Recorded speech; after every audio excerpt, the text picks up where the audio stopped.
Hello, everyone. It's Charlene Lee, and today I am so excited to talk to you about a topic I'm very passionate about, which is once you have your AI strategy, how do you communicate it? And this is a part that I don't see so much being talked about, and it's becoming more and more important because once you create that AI strategy, how do you let people know about it? How do you communicate it?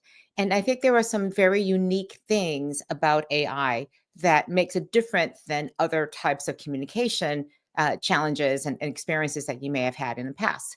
So I want to go through those today and talk about some examples recently about how some companies have been communicating their AI strategy somewhat successfully and also somewhat unsuccessfully. So let's get into it. A lot of content to share today. So I would love for you to share first of all, how are you communicating your AI strategy? What tactics, what strategy are you taking to communicate it both internally and also externally?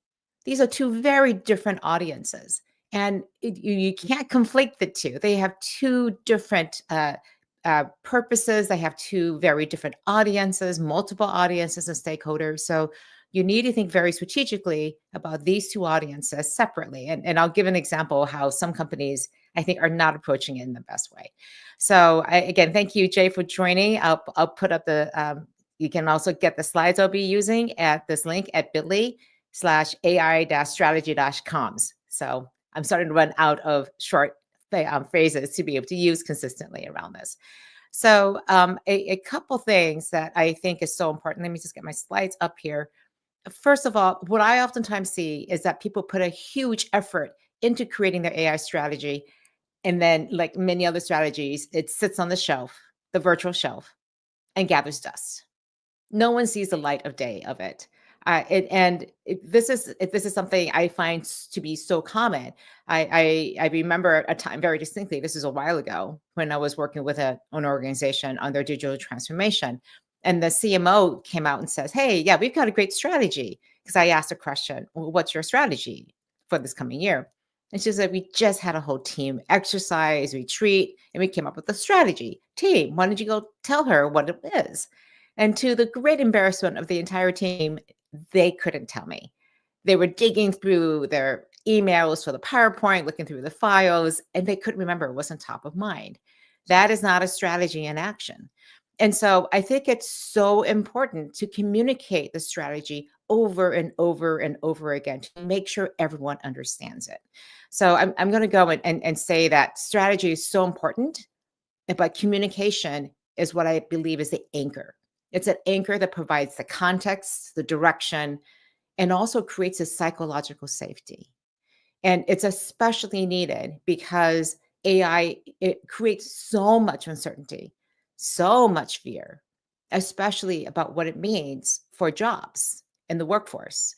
So communicating it with the intent of creating clarity, of communicating your AI strategy so that you not only tamp down the fears and uncertainty, but also drive this enthusiasm and creates a movement for the future that you want to create. So let's get into this and talk about what's needed. So a couple of things. First of all, I do believe that communication of the AI strategy is extremely important because you're going to need to shift the beliefs and the behaviors and also the attitudes of people. I've shared the statistic before that only 39% of people in the US believe that AI is going to be beneficial, more beneficial than harmful. And in China, it's more than double. It's 83% of people believe that AI is going to be more beneficial. So we have considerable headwinds in the US when it comes to looking at AI and adopting it. So as you put together your AI strategy, how are you going to communicate it? How well you communicate it will go a long ways towards whether people see it as something that's beneficial or harmful and how they will feel about adopting and using it. And again, the strategy also is the communication of the strategy is also something that you need to balance this confidence that you know what you're doing with tremendous humility about there are still a lot of unknowns out there that we don't know how the technology is going to develop. We don't know how we're going to react to it and adapt to it as an organization. So you want to convey that there's a clear direction that we're headed towards, but also admit there's a lot of things we don't know the answers to yet. We want to bridge the technical complexity and business value, and I'll show how to do that. We want to build capability with every single interaction. Again, this is about building AI leadership, fluency, and understanding with all your stakeholders with every interaction that you have with them. So it's an opportunity to increase the knowledge and understanding, to demystify AI with every single time you communicate about the strategy. And also, your communication needs to evolve along with the technology. So I think let's just get into this because I think it's so important that people be able to, in the end, answer three questions. What are, again, this is something that every single person should be able to do with your overall business strategy and also the AI strategy that supports it. What's the future that we're headed towards? Do people understand what that strategic goal is for the future? What's our strategy to get from where we are today to that future? And then what is the role of every single person to personally help make that strategy a success? My point has been to leaders that your job is to communicate and make sure that everyone understands and are able to answer these three questions. Because when they do, then there's clarity. People understand why they're doing things. And they also know personally what the role is, what their role is, and what the impact is going to be on them. So I believe that communication as a result is so important. So let's get into how you actually do this. First of all, I think it's so important to try to balance transparency with uncertainty. And because this is a thing that really makes AI different, in that oftentimes when you're conveying a strategy or communicating something, you're here with the answer. This is the place we're going to go. And yes, your AI strategy has to be absolutely clear, but it also needs to separate what the facts are from the forecast. And we don't know completely exactly how things are going to play out, but we have a general direction of travel. This is where we're headed. And so, really focus on the principles. And especially when it comes to the workforce, we'll talk about that in greater detail and describe what this process is going to look like, what it's going to feel like, what's it going to look like to learn along this process. I've talked about being in the messy middle, about how difficult it can be, and the need for communications to guide people through this messy process is absolutely essential. The other thing is that there needs to be a lot of internal storytelling. And this is going beyond just lots of slides and lots of spreadsheets. It's really about defining what that future looks like through stories. So think about that future and painting it in very, very vivid terms. Connecting AI to what is the core business problem that we're trying to solve. And this is a key part about your AI strategy. The more it can focus on higher level strategic objectives, not just efficiency gains, the more likely people will be to understand, well, this is why we're doing the transformation. And then also really giving them people again this very clear idea of what it's going to look like for them, putting them in the middle of the story. So I'll go into a little bit more detail around this. But and I think it's so important to talk about again all of these issues because this really is about building trust. So I have a couple comments here from Jay Bryant internally. Again, they're discussing AI strategy weekly on the company call. It's fantastic. I'll talk about that again. Just a great best practice, Jay. Thank you for sharing that. And then externally, anytime they're using AI with a client project, they fully disclose what they did with it. So it's really clear what's happening, how they're using it. So thank you, Jay, for those two examples. Let's see.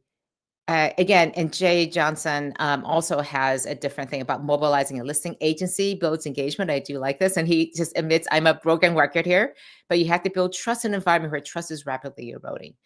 I so agree with you. And we'll talk a little bit about that. Adam has this great point. How do you build trust, though? And social proof equals trust. And we'll talk about how do you build trust, psychological safety. Again, communication, I believe, is that social proof. And it is about communicating it, opening yourself up to the inevitable questions and the pushback that is going to come in too as well, and anticipating that. So let's go and dive deeper into what this looks like. So I do believe that creating psychological safety is paramount. And there are a couple ways to do this. Again, these are tried and true methods for developing psychological safety, but it becomes even more important when you're dealing with a topic like AI because there is so much fear and distrust around it. So the executive listening sessions where executives are just listening to feedback. And this is so difficult for so many executives because they want to say, like, well, wait, no, you're thinking about this wrong. No, this is just about active listening, just sitting there and hearing and acknowledging. I hear that pain. I hear that fear. I hear that uncertainty. Anonymous questions that you can submit through a platform so that you can ask the questions without fear of judgment that will come back to hurt you. Designated AI champions, we underestimate how important this is. This isn't just about people who are going to go out there and be cheerleaders for the strategy. They're also there to to address and elevate concerns that may be out there. Again, somebody who's trusted, that the team says, okay, you're going to champion not just the technology and the new things that are coming, but you're also going to champion me and my concerns and the fears that I have because other people may have them too as well. So empowering those AI champions is a key part of developing that psychological safety and trust. And then again, the what keeps you up at night exercises. Again, having people share that, oh, you too have that concern. Well, I'm not the odd duck out. Is a great way to again create that psychological safety so that you can begin to address it. I want to move on and talk about just one particular area, which is how to build a bridge this divide between the technology on one side and the strategy on the other side, because it's so easy to get lost in the jargon. So, I think again, you can come across as AI being very technical, very difficult to understand. Again, it's just a total mystery, a black box versus what you want to have is a shared understanding of what we're trying to achieve with these tools. So you want to connect AI back to your business outcomes. So one example is to use analogies. So I have a couple examples here. So think of LLMs, large learning models, like research assistants who read millions of documents, but they still need help because sometimes they get things wrong. So using analogies like that, I'm currently building an AI stack and likening it to a smart restaurant, for example, with all the different ingredients, your data, the tools, your models, the head chef, the intelligence, etc. So using um, analogs and metaphors to explain things is a great way to do that. A progressive disclosure. So, depending on who you're talking to, don't overwhelm them with technical details unless they're needing it. So, if you're talking to the developers, definitely go into how you're using MCPs, for example. But for the general person, give them the knowledge, the information, the technical things that they need to know, and keep it as boiled down and not so much dumbed down, but simplified so that they can understand it and use it. Visuals are always fantastic. So, real world descriptions and examples, as well as maybe infographics. We are visual learners as humans. So, understanding and seeing something laid out helps tremendously. Starting with business problems. So, instead of saying AI handles 1,000 documents a minute, say that the customer service team currently spends 40% of their time looking up information, and a new AI assistant could cut that down to 15% of their time. So, talking about business problems rather than technology is a key part. And then finally, translating those benefits, those features into benefits. So, again, say that AI helps identify at risk customers, for example, before they cancel, increasing retention by 12%. So, again, I think it's about translating the technology instead of thinking about AI strategy as just a technology. It's really about the business opportunities and problems that AI is addressing or enabling that you want to really be communicating. All right, again, I'm just checking to see if there are any questions. I don't see any more, but ask them as we go along. I have a couple more things to share about here. So I want to talk about how you can build AI fluency through the actual communication and thinking about these as teaching opportunities. Because when you're embedding learning in your regular communications, you're creating you're creating an opportunity to explain some key AI concepts. Again, I think this is a key part in demystifying AI for a fairly skeptical audience that you're talking to, both internally and externally. So, for example, you can use day in the life scenarios and talk about how people, for example, may have spent a person, what it may have spent 3 hours a day compiling customer feedback. Now, with analysis tools, you can identify patterns in just minutes. And so these are learning opportunities where you can talk about how does the AI actually understand these patterns? How is it getting the data? How is it keeping it safe? Again, to build trust in the way that the organization is using AI to do that kind of work. You can do cross-functional libraries of use cases and even prompts. I like to say that prompts are extremely valuable IP, prompts as IP, so that you can see what the other teams are doing, get inspirations from them, have this, again, this use case of how other teams are using AI that could potentially inspire new possibilities, how you could use it. And then also using failure as a learning opportunity. So, for example, when we first deployed the model in customer service, for example, it struggled with our industry jargon. Then we learned that it's really important to teach it with domain specific industry data, train it with that data in the same way that we need to train somebody coming in from the outside, a new employee, about the jargon that we use as a company and as an industry. So, explaining how things don't work and then explaining the changes and the adjustments you're making with the technology to make it work goes a long way to, again, demystify what AI is doing. But all of that needs to come back into your communication plan. Again, the traditional way that we do communications is in a world of scarcity. We had to make sure everything was buttoned up, everything was perfect, and that nothing could go wrong with the communications. With AI and the strategy you create around that, that's never going to be the case. And that transparency, again, with that clarity, but also acknowledging what we know and what we don't know, what AI can do, what it can't do, will go a long way towards building trust. All right, I want to give a couple examples about how to talk about a very, very difficult topic, which is about the impact on the workforce.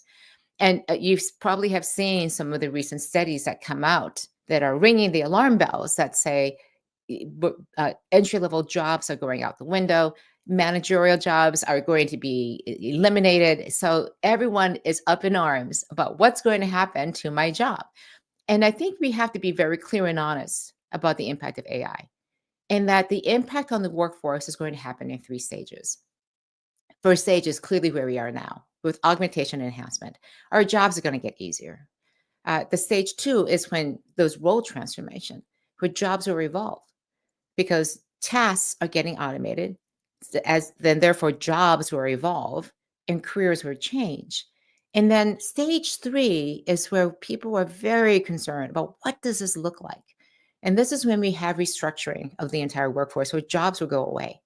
We just won't need as many people. You won't need entry level people writing code because the AI will take care of that. So what does that mean? It has tremendous implications. And so, for as an organization to be talking about that, anticipating that, making sure that you're anticipating what's going to happen at that stage and what are you going to do about it. So, laying the groundwork in stages one and two in anticipation of stage three that's coming will go a long way towards building that trust. So, again, I think it's so important for you to have as part of your AI strategy that workforce component. What will be the skills that you need? What will be the people that you need? What is the reskilling and the upskilling that's going to happen? What commitments can you make? What are the principles you're going to have? And when you're going through your AI strategy to drive your workforce decisions, those are the things to communicate, because that will give people the assurances that you've thought through this and that you're being transparent about what's going to happen. And I can guarantee you, employees always just want two things from their leaders. They want honesty and fairness. And if you can show them in your efforts how you're trying to be fair to people and also be very honest about what the impact is, it will go a long ways in your communication. So, some principles for some very honest communications here. Again, it is so difficult to have these conversations, but I think in particular, you want to lead with empathy, not so much with the communication part, but understand, hey, this is really hard. This is hard for all of us. Change is really hard. Transformation is something that is happening. And we'll go through this together. And then state your commitments to what you are going to do. What are you committing to? And I think the worst thing you can do is to commit, we're going to keep everyone's job. If that could be an ideal, maybe you can commit to that. But what does that mean? Are you guaranteeing your job no matter what? Or are you committing to saying, we want to keep everyone here and reskill people, upskill people? Maybe there does need to be some transition paths if you don't want to go through this change. So, and also being transparent about what the timelines look like, because that could vary a lot between different types of organizations. And provide very concrete examples of support. What does support look like? What is it that you are ready to provide? What is it that you feel people need? And begin an opening up that dialogue that's going to happen. So, and also use very precise language as much as you can to understand the scope of that change. What tasks are being automated? How is that going to impact jobs? And how is that going to impact your careers? So, the more you can lay that out within the parameters of what you know and that things can change, the better off you can be. And then, very importantly, connect these workforce shifts to your strategy.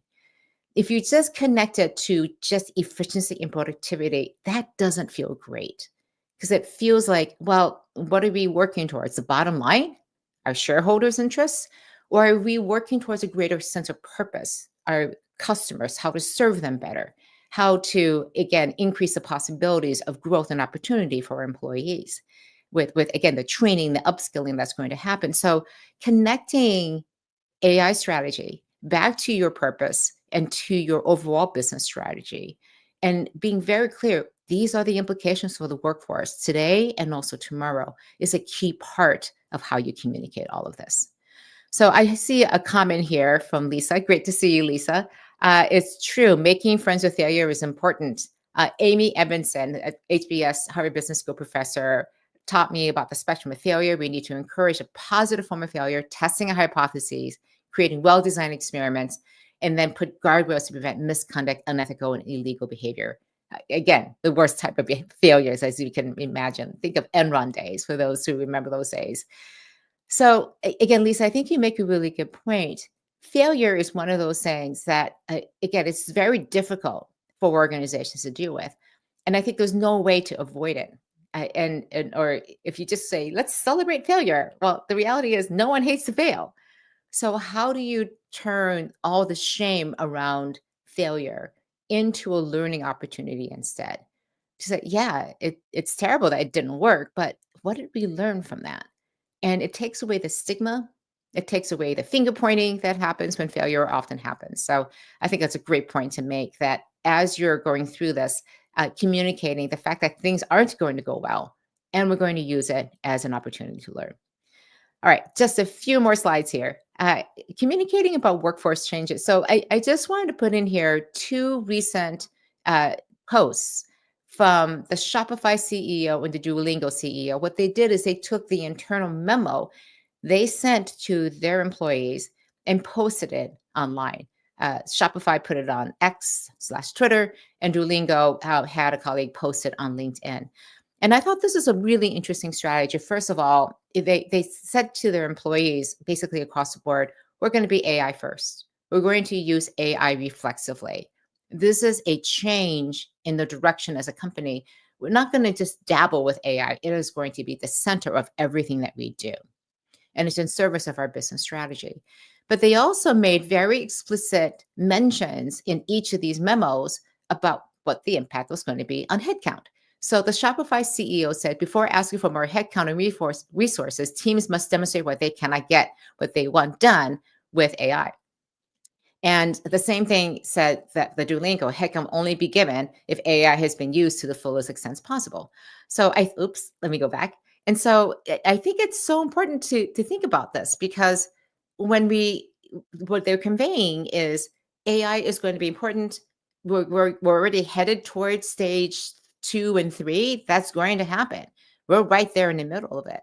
And so organizations that are digital first, like Shopify and Duolingo, will have this and will make it the center.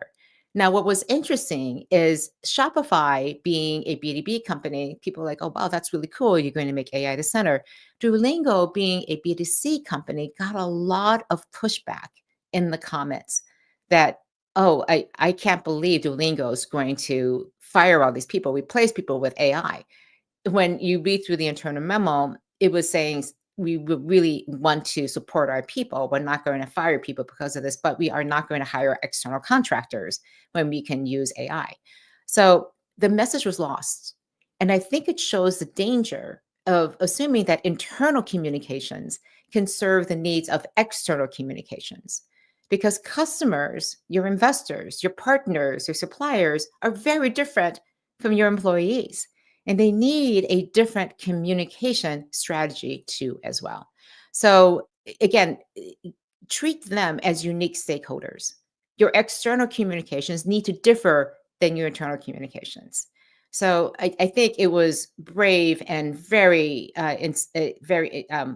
lot of foresight on those two CEOs to share and message that, hey, we're AI first.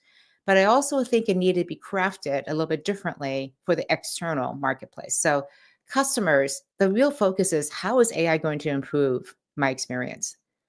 Again, how is it going to impact me? How is it going to make the experience at Shopify or Duolingo better? And that wasn't in those internal memos. So, what's in it for me? And also putting in place, the context for the workforce. How do you explain that? How do you talk about that internally and also externally to your investors, to your customers and partners, people who have a stake in the belief of the company? Partners and suppliers, how will AI impact the way we do business together? So it has to be more than efficiency. Is there going to be ways that we can, for example, impact the supply chain and have more predictable orders or longer lead times because of the use of AI?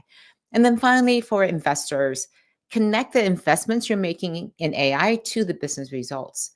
How much are you spending? How much are we going to be doing this? How much uncertainty is there? How are you making sure we're staying safe with this?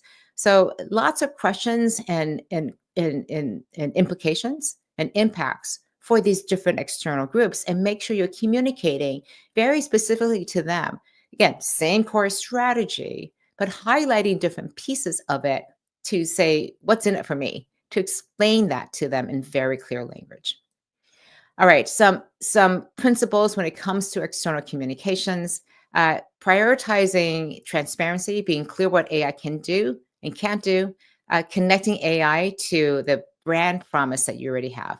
If culture is the internal part of what your company stands for, then your brand is the external facing of that. So make AI a natural extension of what your organization already does. And if it's in support of your business strategy, that's an easy exercise. And then make sure you're practicing that responsible and ethical use of AI. And again, how are you putting in the ethical guardrails, having humans in the loop, and what are potential impacts and risks that you see coming along, and how are you taking care of those things? I think the last thing I want to say today is that consistency, having a rhythm to your communication, is another way to convey stability in times that are very uncertain. So, weekly updates, monthly reviews, quarterly step backs. I've talked about the quarterly review of your AI strategy. And then all of those things on a regular cadence creates predictability in very uncertain times. So, this is a framework you can use for these communications. This is what we've learned over the past period of time. Here's the value that's been created or that we're targeting. What is changing? Again, these are things that we see on the horizon coming up, or these are the things that have changed since the last time we talked to you. What remains constant? What isn't changing? Our principles, our commitments, our steadfast strategy and focus on that future outcomes. And then what's next? What can you expect to happen? What's the impact going to be on you? So again, I think this is such an important point. And again, you can get the slides at AI strategy comes. I have the wrong one on the slides there, so ignore that. So I think these are ways, I think, again, that you can communicate using the actual communication of your strategy, AI strategy, to convey that steadfastness that is so important to have when you're trying to do all these transformational things. All right, I'm just looking here to see what other comments that you have. Let's see, here's a nice one from Linus. AI will boost customer experience with speed and personalization, strengthen supply partnerships with smarter forecasting, and deliver real business results that matter to investors. Great. I love that. That's a great way to be thinking about how to convey the impact of the AI strategy to your very stakeholders. Thank you very much for sharing that. All right. And I think that's all I have for today. Let me talk about what I'm going to talk about next week. It's kind of a fun topic I've wanted to do for a while. And what I want to talk about is how to stay safe and healthy with AI, both individually and as an organization. I get asked constantly, how do you stay on top of things? How do you make sure you don't get, quote, lazy? And how do you do this as an individual and as an organization? I think there's a lot of the fear and concern, the underlying fear and concern around using AI is how is it going to impact me as a person and also my organization? How do we make sure that we don't have the downside impacts? How do we stay healthy so that we can have longevity and wellness in the world of AI? So join me next week, June 10th, at the same time to talk about all those things. Again, I just wish you all the best in communicating AI strategy. Think through it because it is just as important, I think, as creating the strategy is how you communicate it. You don't want to leave it on the shelf. Make sure you're communicating it clearly and transparently about what it is that you are doing. Take care, stay safe out there, and I'll talk to you soon. Bye-bye.